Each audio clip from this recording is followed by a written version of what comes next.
Friends फरायबाय बड जब info YouTube चैनलाव आशा खालामो गासैबो मोजां दङ दा बिग आपडेट सफैदों उरिनोदय दा बेयाव नोंथांमोननि गोदान एप्लाइ माब्ला जागोन एन्ड फैसाखौ सोबायना सोआखै दानि मोनबाय थाग्रा 1250 रांखौहाय मान्थलि मोननाय जायो आरो बे स्किमा जाबाय आसाम स्टेटनि जेसेबां सरकार थागोन एसेबांनो मोनगोन 2 बोसोर दंबावो इलेक्शन जानो स' बेनिफ्राय नोंथांमोननि जायनोखि नोंथांमोना स्किम मोनग्रा सासेयाव 10,000 बेनो जाबाय ग्रुपनि मेम्बार्सफोर नोंथांमोननि राङा हाबसिगोन दा माब्ला हाबगोन बेनि सायावबो आपडेट लाबोदों बे भिडिअखौ नायजोब बेनिफ्राय नोंथांमोना जायफ्रा चेनेलाव गोदान बड जब इनफोआव नोंथांमोना साबस्क्राइब खालामना ला जेब्लायबो साख्रिनि आपडेट लोगोसे सरकारि आसनिनि बागै नोंथांमोना आपडेट मोनबाय थानो हागोन दा बेनो जाबाय नोंथांमोना MMUA नोंथांमोननि सेल्फ हेल्प ग्रुपआव जायफ्रा दङ नोंथांमोना 10,000 मोनथारसिगोन स' बेनिफ्राय मोनसे बाथ्रा इन्टारभिउ लागोन होनना बुंदों दा चिफ मिनिस्टारा मा बुंदों जों बेखौ डिसकास खालामगोन आपडेट लाबोदों जे सिएमआ मानि थाखाय इन्टारभिउ लागोन होनना बुंदों जों बेखौ नायगोन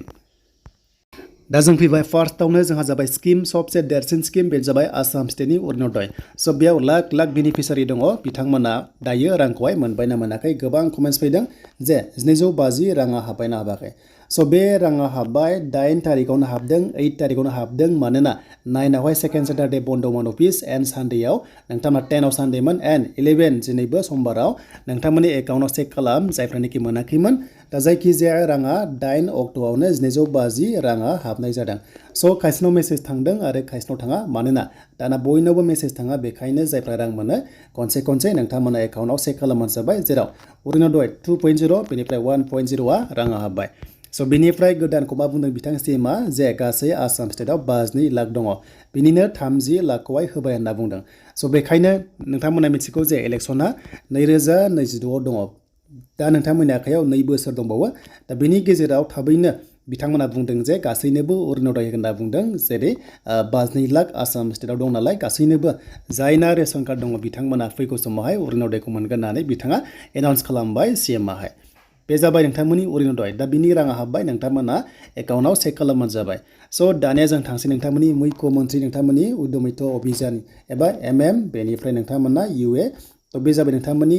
जायनोखि ग्रुपआव दङ नोंथांमोना सेल्फ हेल्प ग्रुपआव दङ अब्ला नोंथांमोना थाबैनो 10,000खौ मोनसिगोन होनना बुंदों एबा 10,000 रांखौहाय नोंथांमोननि एकाउन्टआव थाबैनो फुङाव जा मोनायाव जा सोगोन होनना बुंदों बे मार्च दानाव नोंथांमोना मोननो थांगासिनो दङ स' बेनिफ्राय मोनसे बाथ्रा बुंदों बिथाङा इन्टारभिउ स' इन्टारभिउ लागोन होनना बुंदों अके इन्टारभिउखौहाय माबोरै लागोन अके इन्टारभिउ स' बेवहाय लागोन होनना बुंदों दा बे इन्टारभिउआव नोंथांमोनाहाय माबोरै सोंगोन बा सोरखौ सोंगोन बा माबायदि सिलेक्सन खालामगोन स' बेनो जाबाय नोंथांमोना जेब्ला फर्म साबमिट खालामदोंमोन बेयाव लिरदोंमोन जे 4 गथ' दङ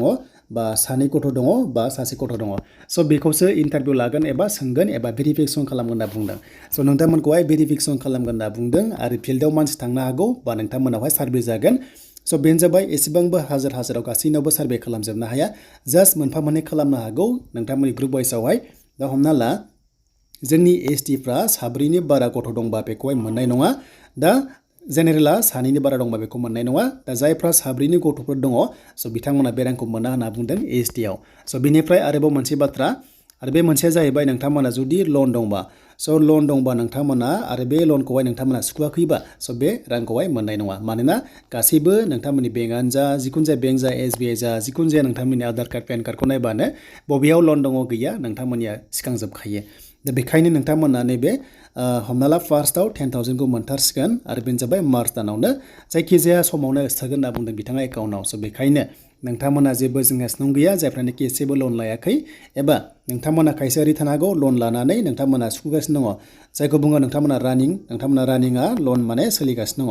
अब्लाबो नोंथांमोना बेखौ मोनगोन मात्र नोंथांमोना 2027 सिगां लन लानानै नोंथांमोना सुख'यै जानाङा सुख'यै जाबासो नोंथांमोना बे लनखौहाय एबा स्किमखौ मोननाय नङा दा फार्स्टआव नोंनि एकाउन्टआव 10,000आ नैबे मार्च दानाव हाबनो थांगासिनो दङ डेट फिक्स होआखै नाथाय हाबगोन होनना बुंदों अके हाबगोन होनना बुंदों चिफ मिनिस्टारा एन्ड बेखौहाय नेक्स्ट बोसोराव 10,000जों मोजां खामानि मावोबा नेक्स्ट बोसोराव बेंकनिफ्राय 25,000खौ नोंनि एकाउन्टआव सोगोन आरो नोंथांमोना बेंकनो हरफिननांगोन बेनो जाबाय नोंथांमोना 12,500खौहाय बेंकनो हरफिननांगोन थाइसेबो बारा हरनाङा बेखिनिखौ नोंथांमोना हरनांगोन बाखिखिनिखौहाय नोंथांमोना मोनजोबगोन दा टटेल सासे बेनिफिसारिया 35,000 रांखौहाय मोनगोन बिनि गेजेराव 12,500खौहाय बेंकनो हरफिननांगोन दा बेखिनियासोमोन नोंथांमोननिया स' बिनिफ्राय 3.0 अरुणोदयआ नोंथांमोना दायो अनलाइनानो जा एबा अफलाइन जा फर्म साबमिट जाथ'वाखै अके फर्म साबमिट जायाखै टटेलि जायाखै नोंथांमोना रावनोबो फैसा होनो दरकार गैया मानोना बिनि फर्म साबमिट जायाखै जेब्ला जायो नोंथांमोना ब्लक अफिस डेभेलपमेन्ट ब्लक अफिसनिफ्राय अर्डार फैगोन एन्ड बेनिफ्राय BCDC अफिसावहाय एबा पन्चायत अफिसावहाय बेखौहाय फर्म हरगोन एन्ड बेनिफ्राय भेरिफिकेसन खालामनानै सार्भे खालामनानै जायफ्रा एलिजिबल रेशन कार्ड दङ बिथांमोननि एकाउन्टआव नोंथांमोननि रांखौहाय जायखिजाया दाननि बिथांमोननि एकाउन्टआव 750 रांखौहाय जायखिजाया अक्ट'नि 10 डेटनि सिगां नोंथांमोननि एकाउन्टआव सोनाय जायो। स' बेनोमोन दिनैनि थाखाय लेटेस्ट आपडेट नोंथांमोननि राङारि अनसुंथाइ।